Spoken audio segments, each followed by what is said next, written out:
Hello everyone, ఈరోజు మనం Indian పాలిటీలో కాన్స్టిట్యూషన్లో ఏ ఆస్పెక్ట్ని ఏ కంట్రీ కాన్స్టిట్యూషన్ నుంచి అడాప్ట్ చేసుకున్నామో మెమరైజ్ చేయడానికి ట్రై చేద్దాం. ఫస్ట్ యూఎస్ఏ కాన్స్టిట్యూషన్ తీసుకుంటే ఇక్కడ independence of judicial review, president as executive head and Supreme Commander of Armed Forces, Vice President as ex officio Chairman of Council of States, Preamble, removal of Supreme and High Court judges. దీన్ని also impeachment motion to remove president. దీన్ని మనం ఎలా గుర్తుపెట్టుకోవాలి అంటే main terms judiciary, independence of judiciary, అలాగే judicial review. Next ప్రెసిడెంట్ని ఎలా గుర్తుపెట్టుకోవాలంటే president as executive head and supreme commander of armed forces. ఇక్కడ ప్రెసిడెంట్ని ఒక ఎగ్జిక్యూటివ్ హెడ్ లాగా, అలాగే supreme commander of armed forces లాగా చూస్తాం. అలాగే మనం ప్రెసిడెంట్ యొక్క అపాయింట్మెంట్ని వేరే కంట్రీ కాన్స్టిట్యూషన్ నుంచి అడాప్ట్ చేసుకున్నాం. But president as executive head and supreme commander of armed forces మనం యూఎస్ఏ కాన్స్టిట్యూషన్ నుంచి. అలాగే vice president as ex officio chairman of council of states. President తర్వాత వైస్ ప్రెసిడెంట్ గురించి ఒక పాయింట్ వస్తుంది, అదే ఆయన ex officio chairman of council of states అని చెప్పి. అలాగే preamble, removal of supreme and high court judges. Main terms వచ్చేసి independence of judicial review. Next president as executive head, supreme commander and armed forces. Next vice president as ex officio chairman and council of states. Next preamble. Next, removal of supreme and high court judges. Later, UK United Kingdom యొక్క constitution నుంచి ఏం తీసుకున్నామంటే law making procedure, rule of లా.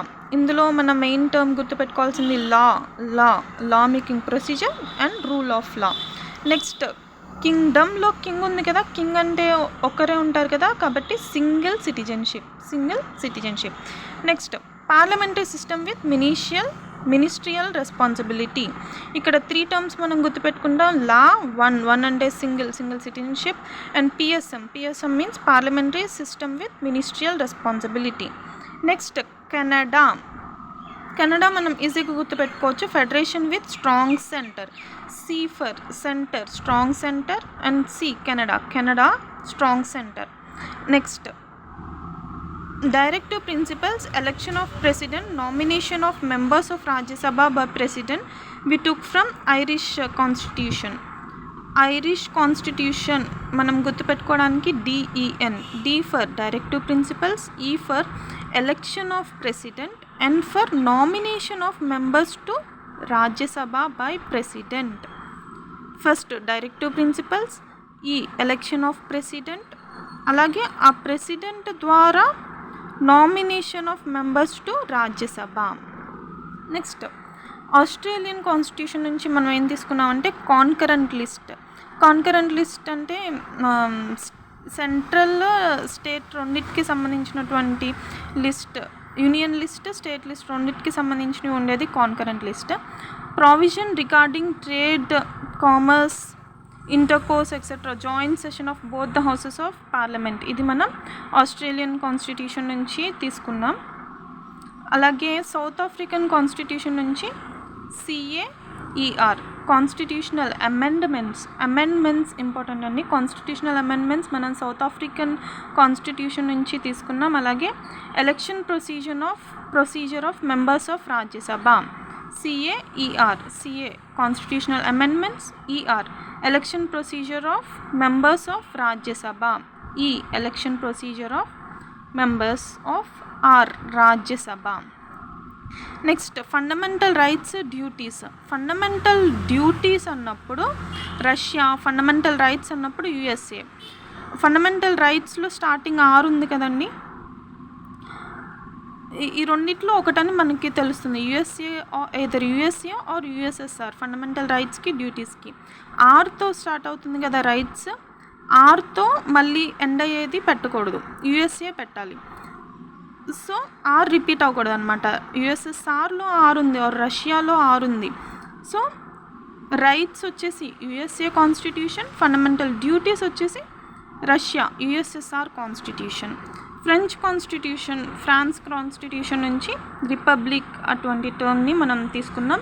అలాగే Japan కాన్స్టిట్యూషన్లో procedure established by law. Next రష్యాలో ఇంకొక aspect మనం తీసుకున్నాం, అదే long term planning and socialist principles. Russia అంటే USSR, union of soviet socialist republic. Socialist ఉంది కదా, సోషలిస్ట్ ప్రిన్సిపల్స్ మనం అడాప్ట్ చేసుకునేది రష్యన్ కాన్స్టిట్యూషన్ నుంచి. నెక్స్ట్ ఫ్రాన్స్ ఎఫ్ కదా, ఎఫ్తో స్టార్ట్ అవుతుంది కదా, LEF. L for liberty, equality, E for equality, F for fraternity, and also appointment of temporary speakers. Next Weimar Germany నుంచి national emergency, power to abrogate fundamental rights వచ్చేసి USA constitution నుంచి తీసుకున్నాం కదా, దానిని రద్దు చేసేటటువంటి పవర్ అది జర్మనీ కాన్స్టిట్యూషన్ నుంచి మనం తీసుకున్నాం. అలాగే నేషనల్ ఎమర్జెన్సీ కూడా మనం జర్మనీ కాన్స్టిట్యూషన్ నుంచి తీసుకున్నాం. నెక్స్ట్ ఐర్లాండ్ కాన్స్టిట్యూషన్ నుంచి మనం తీసుకున్న ఇంకొక ఆస్పెక్టే method of proportional representation. Canada constitution నుంచి మనం తీసుకున్నది ఇంకొకటి ఏంటంటే method of appointing governor and to give vested powers to center as per article 143 the president seeks the advice of Supreme Court.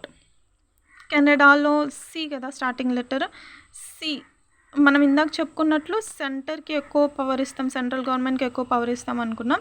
అలాగే జీ కూడా దానిలాగానే రాస్తాం కదా, కాబట్టి అపాయింటింగ్ గవర్నర్ని అపాయింట్మెంట్ చేసే మెథడ్ని కూడా మనం కెనడా కాన్స్టిట్యూషన్ నుంచి తీసుకున్నాం. ఆర్టికల్ 143 గుర్తుపెట్టుకుంటే దాని ప్రకారం president seeks the advice of supreme court, దీన్ని కూడా మనం కెనడా కాన్స్టిట్యూషన్ నుంచి తీసుకున్నాం. Next British cabinet style governance, coordination, legislative powers of legislators, speakers, deputy speaker, controller, auditor general, attorney general etcetera. And to pass writs అంటే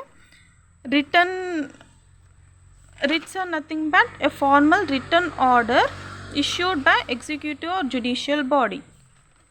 ఒక formal return ఆర్డర్ని issue చేసేటటువంటి writs, ఇటువంటి రిట్స్ని పాస్ చేసేది కూడా మనం బ్రిటిష్ గవర్నమెంట్ కాన్స్టిట్యూషన్ నుంచి తీసుకున్నాం. అలాగే మెయిన్ 1935 అసలు ఇండియన్ కాన్స్టిట్యూషన్ ఒక ఇంపార్టెంట్ సోర్సే గవర్నమెంట్ ఆఫ్ ఇండియా యాక్ట్ 1935. ఈ 1935 యాక్ట్లోంచి bicameral system with union states, federal court, president's rule article 356 and governor's discretionary powers అంటే విచక్షణాధికారాలు, గవర్నర్ యొక్క విచక్షణాధికారాలని, అలాగే ఆర్టికల్ 356 ప్రకారం ప్రెసిడెంట్స్ రూల్ని, ఫెడరల్ కోర్ట్ని, అలాగే bicameral system with union states, వీటన్నిటిని కూడా మనం 1935 గవర్నమెంట్ ఆఫ్ ఇండియా యాక్ట్లోంచి తీసుకున్నాం. ఇక్కడ